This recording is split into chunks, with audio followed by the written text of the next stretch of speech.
ಆತ್ಮೇರೆ ನಮಸ್ಕಾರ. ನಾನು ನಿಮ್ಮ ಖಾಸಿಂ ಮಲ್ಲಿಗೆ ಮಡುವು. ವಾರಕ್ಕೊಂದು ಕಗ್ಗ ಈ 189ನೇ ವಾರದ ಸರಣಿಗೆ ಆತ್ಮೀಯ ಸ್ವಾಗತ. ಮನ್ಯ ಗುಂಡಪ್ಪನವರು ಏನು ಹೇಳ್ತಿದ್ದಾರೆ ಬನ್ನಿ ಕೇಳೋಣ.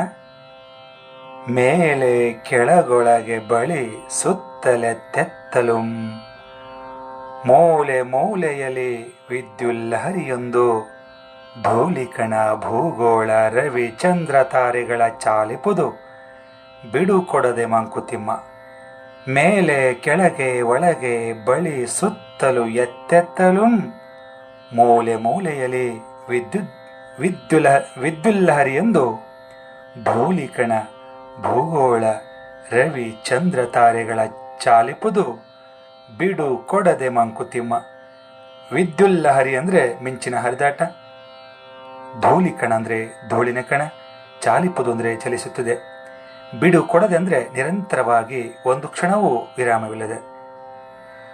ನಾವಿರೋ ಈ ಜೀವ ಜಗತ್ತಿನ ಪ್ರತಿ ಮೂಲೆ ಮೂಲೆಯಲ್ಲೂ ಮೇಲೆ ಕೆಳಗೆ ಒಳಗೆ ಹತ್ರ ದೂರ ನಮ್ಮ ಸುತ್ತಮುತ್ತಲೂ ಒಂದು ಮಿಂಚಿನ ಹರಿದಾಟ ಆವರಿಸಿಕೊಂಡಿರುವುದು ಸತ್ಯ. ಸಕಲ ಜೀವರಾಶಿಗಳ ಅಸ್ತಿತ್ವಕ್ಕೆ ಕಾರಣೀಭೂತವಾದ ಆ ಪರಮಶಕ್ತಿಯನ್ನ ಎಲ್ಲ ಸಾಧಕರು, ಸತ್ಪುರುಷರು, ಸಿದ್ಧ ಪ್ರಸಿದ್ಧರೂ ಕೂಡ ಭಕ್ತರು ತಮ್ಮ ಭಕ್ತಿ ಪಾರವಶ್ಯದಲ್ಲಿ ಅನುಭವಿಸಿದ್ದಾರೆ. ಯಾವುದೋ ಒಂದು ಪರಮಶಕ್ತಿಯೇ ಈ ಪ್ರಪಂಚದಲ್ಲಿ ನಡೆಯಬೇಕಾದ ಪ್ರತಿ ಕ್ರಿಯೆಗೂ ಕ್ರಮಬದ್ಧವಾಗಿ ಸುಸೂತ್ರವಾಗಿ ಚಲಿಸುವಂತೆ ಮಾಡ್ತೀವಿ ಸ್ನೇಹಿತರೆ. ನಾವಿರುವ ಈ ಅದ್ಭುತ ಪ್ರಪಂಚದಲ್ಲಿ ಆ ಒಂದು ಪರಮಶಕ್ತಿಯ ಚಮತ್ಕಾರವೇ, ಅದರ ಪಾರಮ್ಯವೇ ನಾವು ಇಂದು ಬದುಕಲು ಸಾಧ್ಯವಾಗ್ತಿದೆ ಸ್ನೇಹಿತರೆ. ಇಡೀ ಪ್ರಪಂಚವನ್ನ ಬಿಟ್ಟೂ ಬಿಡದೆ ಮುನ್ನಡೆಸುತ್ತಿರುವ ಆ ಒಂದು ಪರಮಶಕ್ತಿಗೆ ನಮೋ ನಮಃ. ಯಾರಿಗೂ ಯಾವುದಕ್ಕೂ ಕೊರತೆ ಉಂಟು ಮಾಡದೆ, ಯಾವುದಕ್ಕೂ ಯಾರಿಗೂ ಕಿಂಚಿತ್ ತಾರತಮ್ಯ ಮಾಡದೆ, ಭೇದ ಭಾವವನ್ನು ಎಣಿಸದೆ, ಎಲ್ಲರೂ ನನ್ನವರೆಂದೇ, ಎಲ್ಲವೂ ನನ್ನ ಸ್ವಂತವೇ ಎಂದೇ ನಮ್ಮೆಲ್ಲರನ್ನೂ, ಸಕಲ ಜೀವರಾಶಿಗಳನ್ನು ಪೊರೆದು ಪೋಷಿಸುತ್ತದೆ ಅಲ್ವೇ? ಅದು ಕೂಡ ಒಂಚೂರು ವಿಶ್ರಮಿಸದೆ, ಒಂಚೂರು ಆಸರಿಕೆ ಬೇಸರಿಕೆ ತೋರ್ಪಡಿಸದೆ, ವಿಷವನ್ನೇ ಇಕ್ಕಿದರೂ ಸುಖವನ್ನೇ ನೀಡುತ್ತಿರುವ ಆ ಅದ್ಭುತ ಶಕ್ತಿಗೆ ಮತ್ತೊಮ್ಮೆ ಮಗದೊಮ್ಮೆ ಇನ್ನೊಮ್ಮೆ ಶರಣಾರ್ಥಿ ಹೇಳಲೇಬೇಕು ಸ್ನೇಹಿತರೆ. ಆ ದಿವ್ಯ ಭವ್ಯ ಅದ್ಭುತ ಶಕ್ತಿಗೆ ನಮಿಸಲೇಬೇಕು. ಅದಕ್ಕೆ ನಾವು ಋಣಿಯಾಗಲೇಬೇಕು. ಸ ಭೂಮಿಂ ವಿಶ್ವತೋ ವೃತ್ವ ಅತ್ಯತಿಷ್ಠತ್ ದಶಾಂಗುಲಂ ಅಂತೇಳಿ ಆದಿಕಾವ್ಯ ಋಗ್ವೇದದ ಪುರುಷ ಸೂಕ್ತದಲ್ಲಿ ಬರ್ತದೆ.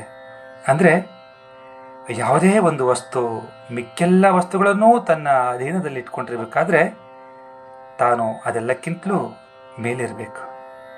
ಹಾಗೆಯೇ ಎಲ್ಲ ಸೃಷ್ಟಿಯನ್ನು ತನ್ನ ಅಧೀನದಲ್ಲಿ ಇಟ್ಕೊಂಡಿರುವ ಪರಮಶಕ್ತಿ ನಾವಿರುವ ಭೂಮಿಯನ್ನೂ ಸೇರಿ ಇಡೀ ವಿಶ್ವವನ್ನೇ ತನ್ನ ಅಧೀನದಲ್ಲಿ ಇಟ್ಕೊಂಡಿರೋದ್ರಿಂದ ಅದು ಅತ್ಯತಿಷ್ಠ ದಶಾಂಗುಲಂ ಆಗಿದೆ ಅಲ್ವೇ? ಇವೆಲ್ಲವನ್ನೂ ಮೀರಿ 10 ಅಂಗುಲ ಮೇಲಿದೆ ಎಂಬ ಅರ್ಥ ಬರ್ತದೆ. ಅಷ್ಟೇ ಅಲ್ಲ, ಅದು ತಾನೇ ಸೃಷ್ಟಿಸಿರೋ ತನ್ನ ಅಧೀನದಲ್ಲಿರುವ ಇಡೀ ಸೃಷ್ಟಿಯನ್ನ ತನ್ನ ಶಕ್ತಿಯಿಂದಲೇ ನಡೆಸಿಕೊಂಡು ಹೋಗ್ತಿದೆ ಅಂತೇಳಿ ಮಾನ್ಯ ಗುಂಡಪ್ಪನವರು ಹೇಳ್ತಾರೆ ಸ್ನೇಹಿತರೆ. ಈ ಸತ್ಯವನ್ನ ಸಮಾಜ ಒಪ್ಪಿಯುವಾಗಿದೆ ಅಲ್ವೇ?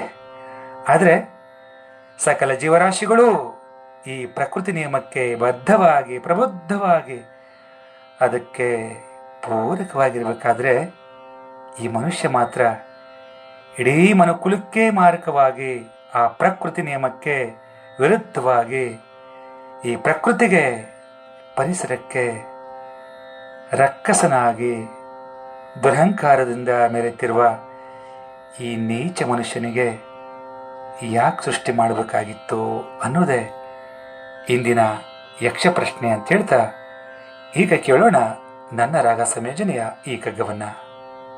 ತದರಿನ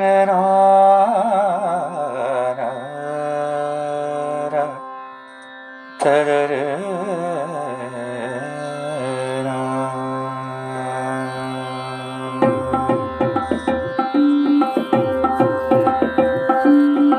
ಮೇಲೆ ಕೆಳಗೆ ಒಳಗೆ ಬಳಿ, ಮೇಲೆ ಕೆಳಗೆ ಒಳಗೆ ಬಳಿ, ಸುತ್ತಲೆತ್ತೆತ್ತಲುಂ ಸುತ್ತಲೂ ಎತ್ತೆತ್ತಲುಂ ಸುತ್ತಲೂ ಎತ್ತೆತ್ತಲುಂ ಸುತ್ತಲೂ ಎತ್ತೆತ್ತಲುಂ, ಮೂಲೆ ಮೂಲೆಯಲಿ ಮೂಲೆ ಮೂಲೆಯಲಿ ವಿದ್ಯುಲ್ಲಹರಿಯೊಂದು ಧೂಳಿಕಣ ಭೂಗೋಳ, ರವಿಚಂದ್ರ ತಾರೆಗಳ ಚಾಲಿಪುರು ಬಿಡು ಕೊಡದೆ, ರವಿಚಂದ್ರ ತಾರೆಗಳ ಚಾಲಿಪುರು ಬಿಡು ಕೊಡದೆ, ಮಂಕುತಿಮ್ಮ ಮಂಕುತಿಮ್ಮ ಮಂಕುತಿಮ್ಮ ಮಂಕುತಿಮ್ಮ, ಮೇಲೆ ಕೆಳಗೆ ಒಳಗೆ ಬಳಿ, ಮೇಲೆ ಕೆಳಗೆ ಒಳಗೆ ಒಳಗೆ ಬಳಿ,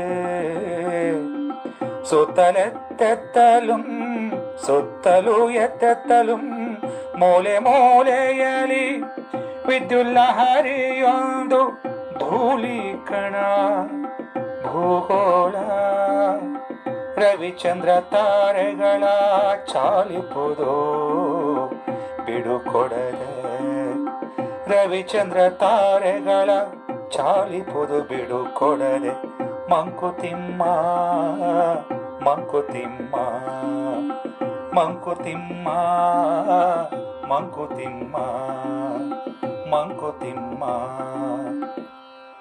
ಮಂಕುತಿಮ್ಮ. ಧನ್ಯವಾದಗಳು. ನಮಸ್ಕಾರ.